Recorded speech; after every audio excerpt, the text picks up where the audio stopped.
क्या आपके एक्ने ठीक होने के बाद वापस आ जाते हैं? क्या आपके एक्ने सिर्फ फेस पे नहीं, जॉ लाइन, चिन एरिया और नेक के नीचे भी होते हैं? और एक्ने के साथ साथ क्या आपको irregular periods, weight gain, mood swings भी देखने को मिलते हैं? Then welcome back to my PCOS series. I am doctor Nidhi Rathore और आज हम बात करेंगे कि हार्मोनल एक्ने को हम होम्योपैथी से कैसे ट्रीट कर सकते हैं। Homeopathic treatment for hormonal acne. अगर मेरा इससे पहले वाला वीडियो आप देखेंगे तो उसमें मैंने हार्मोनल एक्ने के रूट कॉज को बहुत डीप में समझाया है। तो अगर आप इस चैनल पे नए हैं तो प्लीज इस चैनल को फॉलो और सब्सक्राइब जरूर करें ताकि आपको हेल्थ रिलेटेड अपडेट्स मिलती रहे। और अगर आप भी काफी टाइम से हार्मोनल एक्ने से परेशान हैं तो इस वीडियो को लास्ट तक जरूर देखें। हो सकता है आज का ये वीडियो आपके लिए लाइफ चेंजिंग हो। हार्मोनल एक्ने स्किन की प्रॉब्लम नहीं है, बट ये बॉडी में होने वाले हार्मोनल डिस्टरबेंस का एक रिफ्लेक्शन है। जब बॉडी में एंड्रोजेंस का लेवल हाई हो जाता है,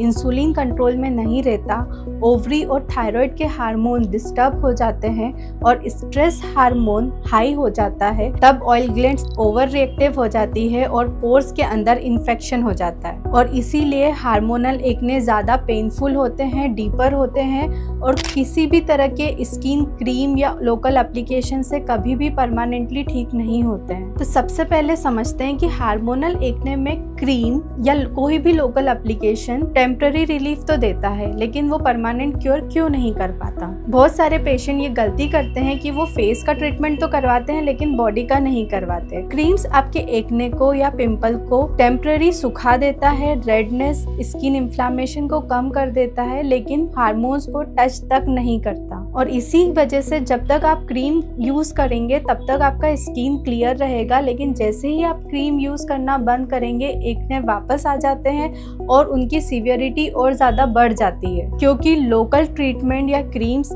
आपके एक्ने को ठीक नहीं करते। ये सिर्फ एक सप्रेशन होता है, ना कि एक परमानेंट सॉल्यूशन। अब इसमें होम्योपैथी कैसे यूजफुल है, होम्योपैथी कैसे हार्मोनल एक्ने को ठीक करती है। होम्योपैथी का बहुत सिंपल सा फंडा है। ये सरफेस ट्रीटमेंट नहीं करता है, ये एक्ने या पिंपल्स को अटैक नहीं करता है, ये उस सिस्टम को क्योर करता है या उस सिस्टम को हील करता है जहाँ पर रूट कॉज है। होम्योपैथी बॉडी को स्टिमुलेट करती है कि तुम खुद ठीक होना शुरू करो। होम्योपैथी से हार्मोन नेचुरली बैलेंस होते हैं, बॉडी डिटॉक्स होती है और स्किन का रिपेयर मैकेनिज्म एक्टिवेट होता है। अब स्टेप बाय स्टेप समझाती हूँ कि होम्योपैथी से हम एक्ने को कैसे क्योर करते हैं। सबसे फर्स्ट स्टेप आती है जिसे हम केस टेकिंग भी बोलते हैं और इसको हम डीप बॉडी एनालिसिस भी बोल सकते हैं। होम्योपैथी में सिर्फ आपका फेस या एक्ने नहीं देखे जाते। होम्योपैथी में हम पूरी बॉडी की डिटेल केस टेकिंग करते हैं, जिसमें आपका मेंस्ट्रुअल साइकिल देखा जाता है, आपका स्लीप पैटर्न देखा जाता है, आपकी क्रेविंग्स को देखा जाता है,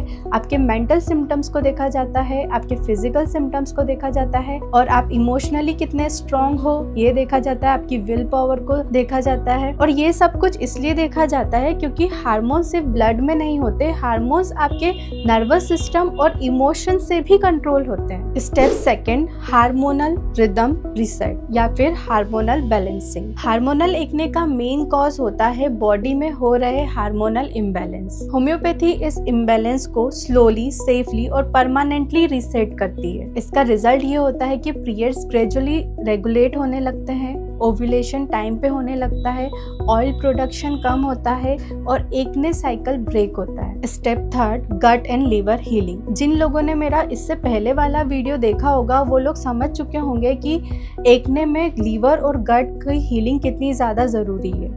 जब तक आपका गट और लीवर ठीक नहीं होता तब तक एक्ने ठीक नहीं हो सकते। और होम्योपैथी से डाइजेशन ठीक होता है, एसिडिटी ठीक होती है, कॉन्स्टिपेशन ठीक होता है और साथ ही साथ ये बॉडी के टॉक्सिन को फ्लश आउट करने में हेल्प करता है। और जब गट और लीवर हील होते हैं तो इसका हमें डायरेक्ट इफेक्ट स्किन पर देखने को मिलता है। नेक्स्ट, स्ट्रेस और हार्मोनल एक्ने का कनेक्शन। स्ट्रेस कैसे हमारे हार्मोनल एक्ने को अफेक्ट करता है। जब स्ट्रेस बढ़ता है तो कॉर्टिसोल लेवल बहुत हाई हो जाता है और कॉर्टिसोल ओवरी के साथ साथ इंसुलिन को भी डिस्टर्ब करता है और साथ ही साथ ऑयल प्रोडक्शन को इंक्रीज करता है और ऑयल ग्लैंड्स को ओवर रिएक्टिव बना देता है। और जब स्ट्रेस की वजह से हार्मोनल एक्ने होते हैं तो होम्योपैथी का मेन वर्क होता है आपके नर्वस सिस्टम को काम करना, एंजाइटी को काम करना, स्लीप पैटर्न को इम्प्रूव करना और स्ट्रेस हार्मोन को बैलेंस करना। अब बहुत सारे लोग ये सोचते हैं कि होम्योपैथी से तो काफी टाइम लगेगा, और क्योंकि बात स्किन की होती है तो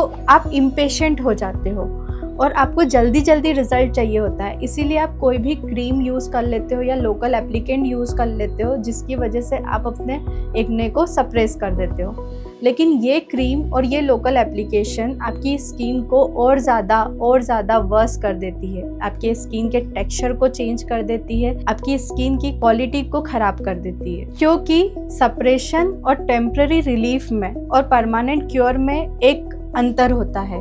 होम्योपैथी जो है वो परमानेंट क्योर करती है। अगर होम्योपैथी से एक बार आपके एक्ने ठीक हो गए तो वो आपको लाइफ टाइम कभी नहीं आएंगे, अगर आपने कुछ चीज़ें फॉलो करी तो। होम्योपैथी में हीलिंग का पूरा एक पैटर्न है, जैसे कि मैंने आपको समझाया। वो आपकी पूरी बॉडी को हील करती है, आपके टॉक्सिन को रिलीज करती है, पूरी बॉडी को डिटॉक्स करती है और स्किन रिपेयर मैकेनिज्म को एक्टिवेट करती है। और होम्योपैथी हार्मोनल एक्ने में तभी फेल होती है जब पेशेंट इम्पेशेंट होके कुछ भी अप्लाई करने लगता है। तो अगर आप भी एक्ने से परेशान हो, रिपीटेड क्रीम यूज़ कर चुके हो लेकिन फिर भी एक्ने ठीक नहीं हो रहे हैं और आप में उतना पेशेंट है कि आप अपने एक्ने को क्योर